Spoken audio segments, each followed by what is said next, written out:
In search of a financial opportunity to pay off student loans, a young Black American woman moves to South Korea to work. As the author, Bootsy W. recalls culture shock and fun adventures in a country far from home, she's also faced with anti-Black racism and featureism, quickly learning that white supremacy is practiced not only by whites, but by those that are categorized as people of color. Based on her 10 years of living abroad, the book, Ago Igo, compares and contrasts Korea versus the United States on subjects such as code, communal living, racism, effective protests, global alliances, warrior class, music, political correctness, health, aging, money, and the coronavirus. This blunt memoir is uncomfortable, humorous, and educational. Help fight propaganda and mainstream agendas by picking up a copy of Ago Igo on Amazon.com. So there's a sister that went through a 15-year court battle to vindicate herself because she was just doing the right thing. Now, this sister was a Buffalo police officer, and I remember covering this story years ago. And now she was terminated 15 years ago after intervening when a race soldier was literally trying to choke out a brother when a brother was saying he couldn't breathe. So when the brother said that, she stepped in and said, hey, hold on. You're choking him too much. And the race soldier, end up getting upset with her and actually punching her in the face. Now, could you imagine that?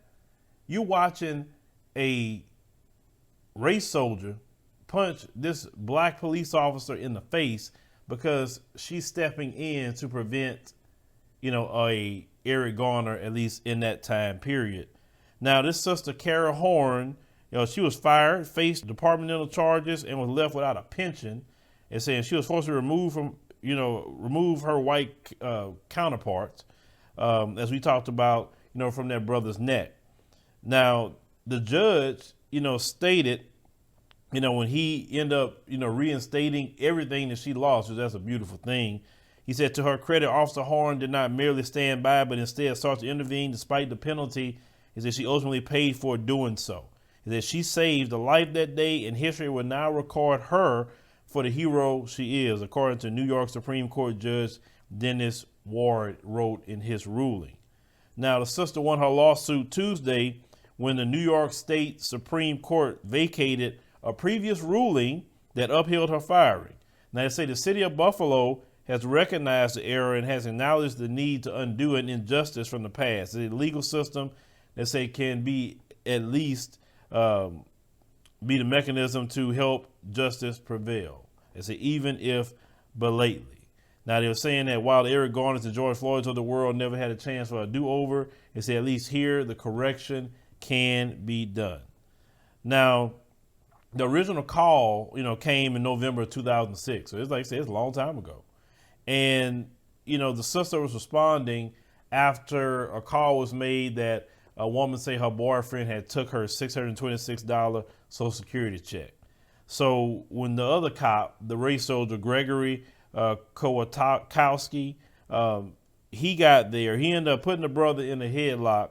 When the brother said, as we said, he couldn't breathe, the sister said she yelled, "Greg, you're choking him." And he didn't stop. She said she grabbed his arm from around his neck. She said that Neil Mack, that's the brother, he said looked like he was about to die. He said, he said, had not stepped in, he possibly could have. He said he was handcuffed and being choked. And we know these race soldiers are cowards. They so much of some cowards. They got to put you in handcuffs to beat you. They got to gang up on you. They got to have some weapons. Like I say, they're cowards, complete cowards. That's why you'll have no respect for them. Now, the sister said that this race soldier responded to her intervening by punching her in the face, but at the time there was no body cameras or nothing like that. So they said that between this sister and that race soldier engaged in a physical fight. They said after she was punched, according to a witness. Now, she was fired in 2008 after 19 years on the force, and when the arbitration process found that she put the lives of 10 officers on the scene in danger, and she filed multiple appeals and lost each time.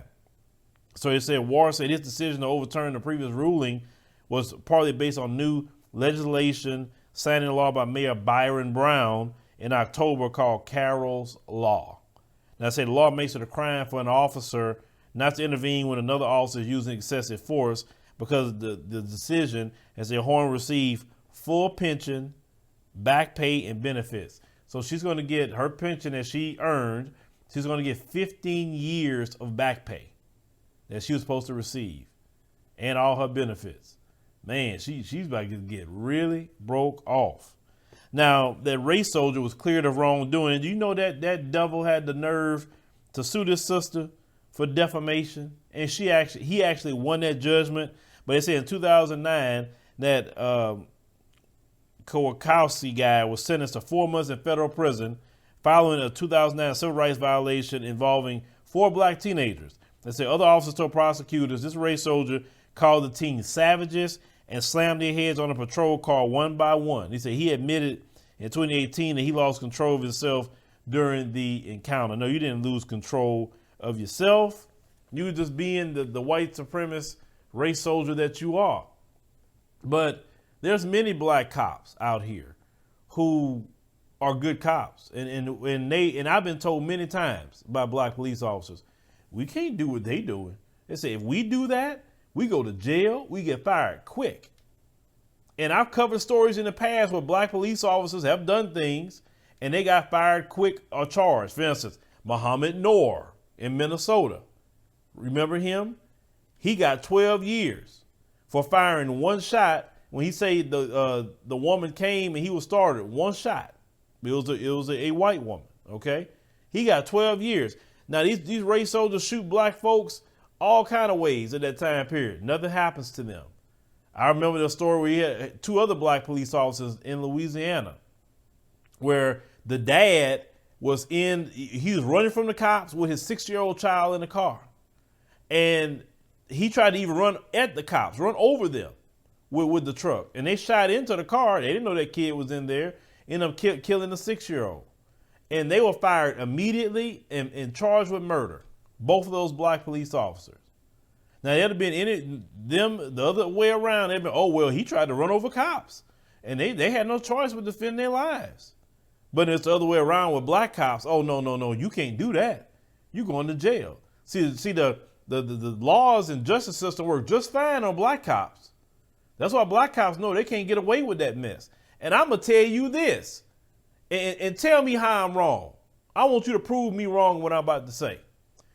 If you notice all the police brutality incidents, it's one persuasion of police. If you notice that, I promise you, if the majority of the police in this country were black cops, you wouldn't have that problem. I promise you wouldn't have that problem. You don't hear stories of black cops shooting people in the back 17 times.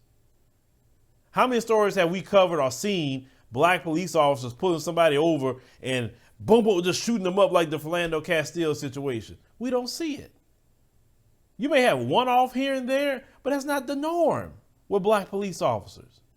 I'm not saying black police officers can't do wrong. I'm not saying they haven't done wrong, but I'm saying that isn't the norm. That's not the stories we heard. How many riots got started in this country behind black police officers? How many? How many? Every major person that we know that was killed, whether it's people like Corin Gaines, we look at Eric Garner, you can look at Philando Castile, even though the guy was, Hispanic, in this country they would call him white, but and for the sake of what they claim, right, we'll say white. So every person that we look at, Sam DuBose, we look at who else? It's so many people that has died, y'all. Oscar Grant. What's the common denominator with the cop? That's something that you can look up yourself. I haven't seen a bunch of black police officers just killing white people like that. I haven't seen it. Because they know better. They know it's a different set of laws for black police officers. And when it comes to them race soldiers, they the one with the qualified immunity, not the black police officers. They can't get away with all of that. And they know it. And I've been told this many times by a few of them, from Houston police to the DC police If you write Fort Worth police here in Texas, I've been told the same thing multiple times. So I know everything that would happen to this sister. She finally got some justice 15 years later, and I hope she could, recover everything that she ever lost and then some. And I hope that that money she get is compounded with interest, because she deserves every dime. But leave me a comment. Let me know what you think about the situation with our sister, that she finally, got some justice after 15 years. It's a sin and a shame. Thank you for watching, and make sure you subscribe to our YouTube channel and check out the African Diaspora News Channel app in the Google Play and Apple App Store.